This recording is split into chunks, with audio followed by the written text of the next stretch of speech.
Hey everyone, so I wanted to do a solo episode today about coping with customer complaints. I know it's something that we all don't like, but actually it's something we can really learn from. And I'm seeing it a lot on social media at the moment about how people are dealing with it. And I'm also writing for magazines on this subject as well. So I thought it'd be the perfect time to do a podcast episode on it. If you like this episode, please just share away on social media, tell your business friends so we can help them also.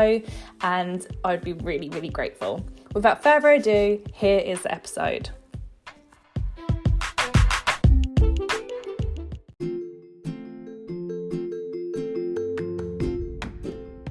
Hi, we are Pinkfishes. Wow, 5 years. Oh my god, how time flies when you're having fun. That's right, 5 years of being your go-to eyelash specialist. Myself and the rest of the Pinkfishes team never thought our dream would grow to the business and brand you see today. We are with you every step of the way, whether you're a beginner needing training, A well-seasoned lash artist in need of supplies. Or even a lash lover who wants to achieve a professional look at home. We are proud to say we cater for all. To say thank you for your support, we're offering 15% off of products and training. So if you wanted to try our new Pro-Made lashes, Our best-selling Pink Radical adhesive, Or kickstart your lash career today with an accredited course, just head over to pinkfishes.com and add code podcast15 at checkout to make the most of this discount today.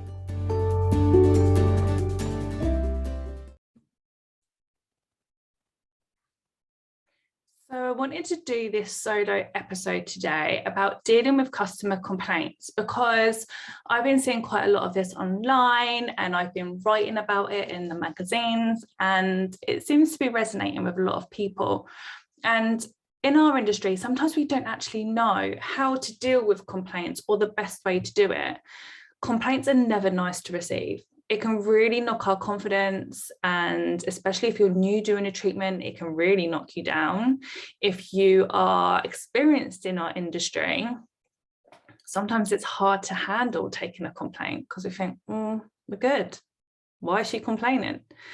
So I wanted to go over ways to help you respond when there is a complaint. Also, for us to realise that complaints can be looked at in a positive way. If we didn't receive complaints, how would we know how to improve? How would we know how to be better? How would we know if we have a team to excel them more than they are already? We all will get them handful of clients that love a good moan. And whatever salon they go to, whatever therapist they go to, whatever hairdresser they go to, there will be a complaint. But sometimes behind every moan and behind every complaint, even if there's something tiny, you'll be able to improve. And why I am so passionate about complaints is because when I opened my salon all them years ago now, 13 years, it was just me. And I had no experience. I had no client base. I'd done a couple of one-day courses in nails and tanning at the time. And the only way I could physically learn was through a complaint. So whether that was a really bad complaint and they definitely weren't coming back, or a complaint I could maybe turn around so they become a regular client, every complaint I learned from. And that definitely made me the therapist that I am today. So I use it as a learning curve. Okay, they complained about this or that. Then I'd be like, okay, so how can I rectify that? Do I need to call my trainer? How would I make sure that doesn't happen next time? The acrylic is lifting. Why is it lifting? Start troubleshooting and trying to find all these ways myself on how that to not happen again. And I'm the same like that with my team as well. One of my points is make sure you share with your team. So if you do have a team, it's always important to give them back their feedback and their reviews. And sometimes as business owners, we avoid it because we don't want to hurt that team member. We don't want to knock their confidence. And I completely understand that. And we will always have our team's backs 100%. Even if they've done wrong, we'll still have our team's back to our team. But they also need to be very, very open to improvement and learning from that complaint, rather than just being like, oh my God, but she was this, and this, and she was a nightmare client, and her lashes were really hard, or whatever it might be. Instead of making up different reasons of why that client complained, just take it on the chin. Think of how I can improve on this. And then your team will be able to learn massively from that. I always say to my team, at least I'm here now to help you, or at least your other team members are here to help you, or your manager. I had no one when a complaint come in. I had to just figure it out. So they've got a whole team supporting them. So they should be really confident and wanting to learn when we get a complaint. Like I say, a complaint is never nice to get, but it happens, and we just need to take it and make the best of that complaint so it doesn't happen again. So a couple of ways I would suggest about dealing with complaints. My first point, which I feel very strongly about, is always respond as soon as possible. When you're busy doing clients all day long, it's very easy to think, I'll just reply to that later. Or you might get your back up and think, they can wait for a reply, I'm too busy right now. But then life just gets busy, and sometimes that reply just never comes. But you want to make sure that you reply as soon as possible. And as much as it might hurt, you want to thank them for their review or their feedback, apologize that they feel this way, and respond about how you're going to fix the issue. Make sure you always respond really friendly and coming from a place of care. We're therapists, we're hairdressers, or however you are in business. If you're listening to this and you're not in the industry, you need to come from a place of care. You don't want to get defensive, because you won't do yourself any favors. So don't be like, yeah, but this and this happened, or you was late, so then I had to rush. No, we have to make sure we apologize for the way they felt. We're not necessarily apologizing for doing a bad treatment, but we're apologizing that you feel this way about coming to the salon, or we apologize that you feel this way about your treatment, but I will do this, and this to help rectify it. We have to remember, in the client's eyes, the client is always right. This isn't correct at all. Most of the time, the client is normally wrong, but we have to make them feel that they're right, okay? And then we make them feel in they're right, but we will add in education. So, for example, if a client had lash extensions done 2 weeks ago and they hardly have any lashes left now, their natural lashes, as say, are falling out, and she isn't happy that she's spent £80 on lashes for then there to be hardly none left in 2 weeks. That is a complaint, but that is a lack of education also. Okay, there should have been aftercare thoroughly explained during and after the treatment. They should have known that their lash extensions are going to fall out with their natural lashes, not that the natural lashes have just fallen out because they're damaged, and that in a couple of weeks' time, there will be gaps because that's when you're due an infill. So it's all down to education. So if that happened to me in my business, I would apologise that she felt like that. I would educate her on the lash cycle and why she has not many lashes left, or less than around 50% left. Educate her on that, so she's like, oh, okay, I didn't know that. And then you can book her in for an infill, whether that's a charged one, a discounted one, a free one, however you felt that situation in your business. So always educate the client. If it's a complaint that's come through, that you could be, okay, maybe I should have given more aftercare, maybe it wasn't explained correctly, this is quite normal, but the client clearly doesn't think it is. That's all education. So you want to make sure that the client is right at all times, but educate them because they're mostly wrong in a professional way. The client is right when it comes to the way that they felt about the treatment or about the feeling that they got in the salon. So say, for example, a client might complain and say they love their treatment, but the atmosphere wasn't nice in the salon. Okay. Your team or you might be like, what? There was nothing wrong with the atmosphere in the salon. But that client was right because she felt that there wasn't something right in the salon or there was an atmosphere. It might have been something that there wasn't an atmosphere in the salon, but maybe there wasn't no music on that time. Or maybe everyone was just a little bit more quiet at that time, or maybe there wasn't front of house because they were on their lunch break, or anything could happen where they might felt the atmosphere just wasn't quite right to last time. That's why we can always learn from complaints and reviews. Always share with your team, like I mentioned.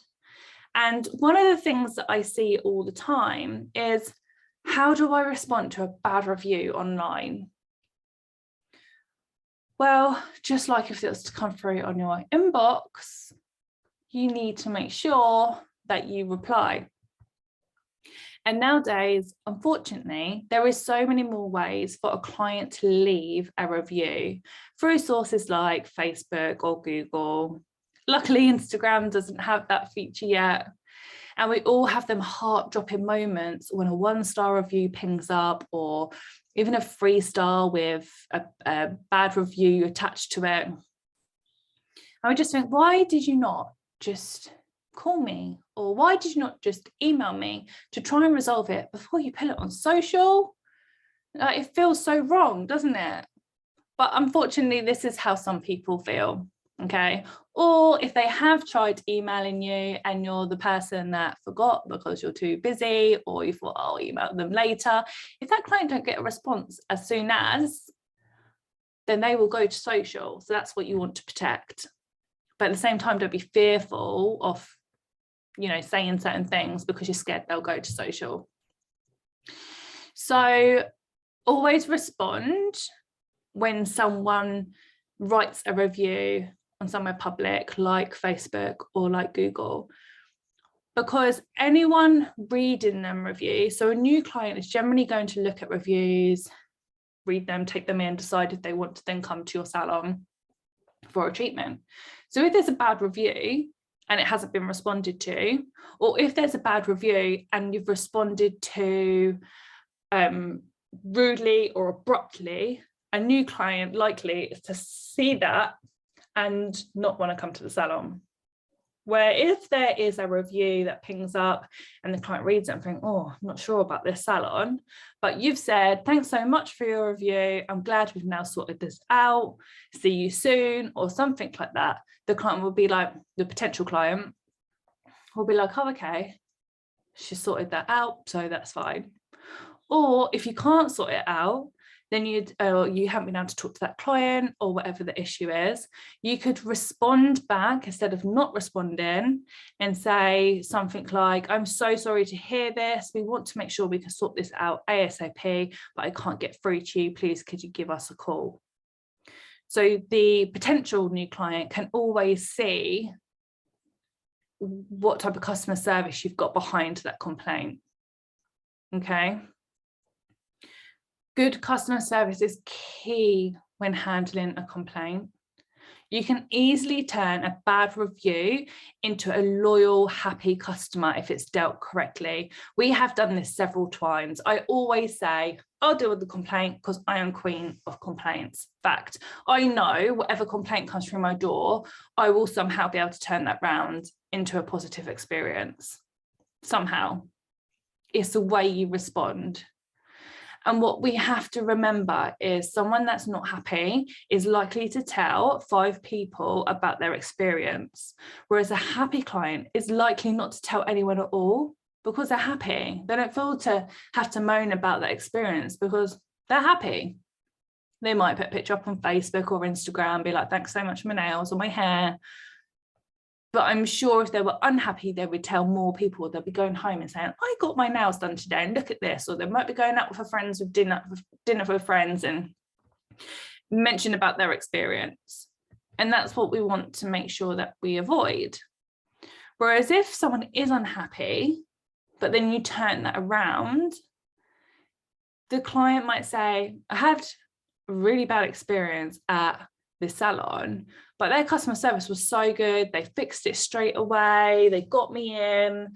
Like, I can see that it was just a one-off bad experience and it's not happening again.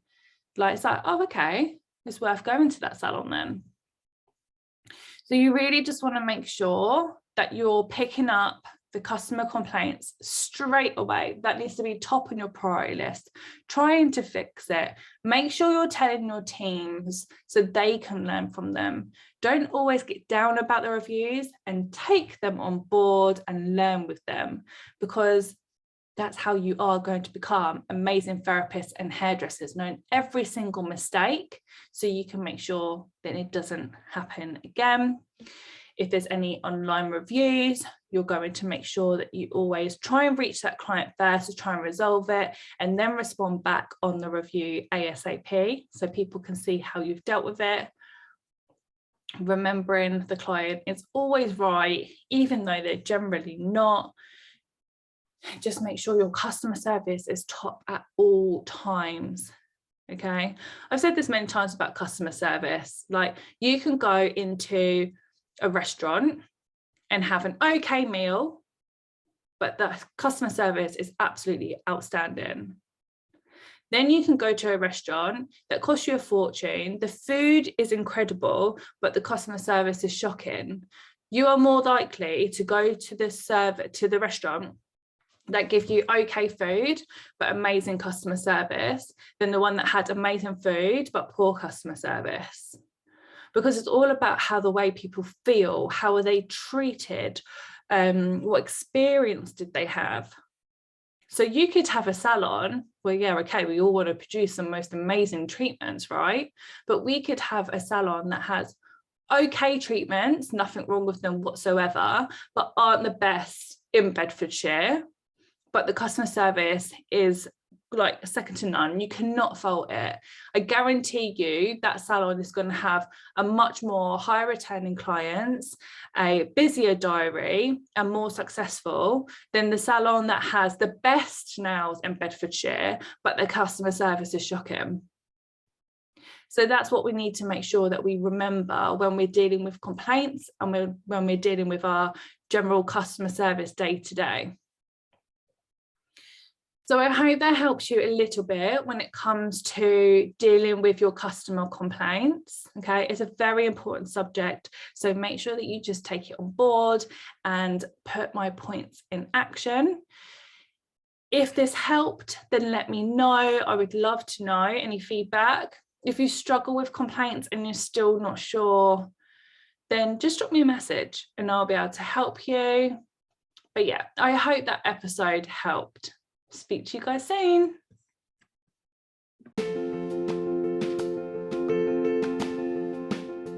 Do you want to launch teeth whitening within your business? Now you can with L.A Cosmetics Teeth whitening. Add another stream of income that your clients will love. I mean, who doesn't want to earn more? Or start that side hustle if you want to start your own business.